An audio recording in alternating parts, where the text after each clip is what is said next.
Work permit ভিসার ক্ষেত্রে দেখেন, ওয়ার্ক পারমিট ভিসার ক্ষেত্রে অনেকেরই কিন্তু যখন পারমিট আসে, পূর্ববর্তী প্রথম অবস্থায় যে পুলিশ ক্লিয়ারেন্সটা জমা দেওয়া হয়েছে তার কিন্তু মেয়াদ থাকে না।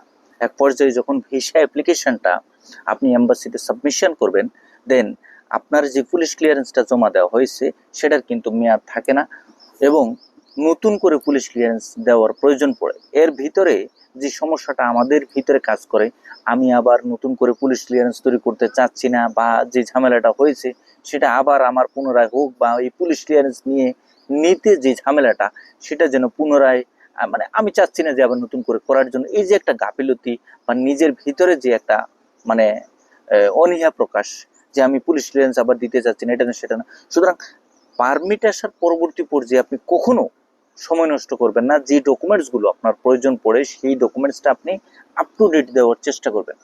এবং কেন আপ টু ডেট দিবেন?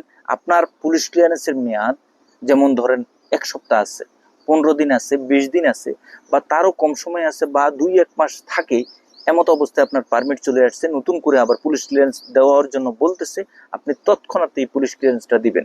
অনেকে প্রশ্ন করতেছেন যে ভাই আমার কি আবার নতুন করে পুলিশ ক্লিয়ারেন্স দেওয়ার প্রয়োজন কেন হবে, আমি তো একবার দিচ্ছি, এটা না সেটা না। দেখেন, পুলিশ ক্লিয়ারেন্সের নির্দিষ্ট একটা মেয়াদ থাকে। মূলত যে কোনো ডকুমেন্টসের নির্দিষ্ট একটা ভ্যালিডিটি থাকে। আপনাকে একবার পুলিশ ক্লিয়ারেন্স দিছে, একবারে আজীবনের জন্য আপনি এটা ব্যবহার করতে পারবেন তা কিন্তু না।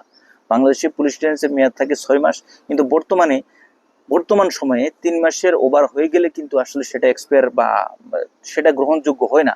সুতরাং 3 মাসের ওভার হয়ে গেলে আপনি নতুন করে আবার তৈরি করে জমা দেওয়ার জন্য চেষ্টা করবেন, সেটা আপনার জন্য খুবই ভালো হবে। ধন্যবাদ।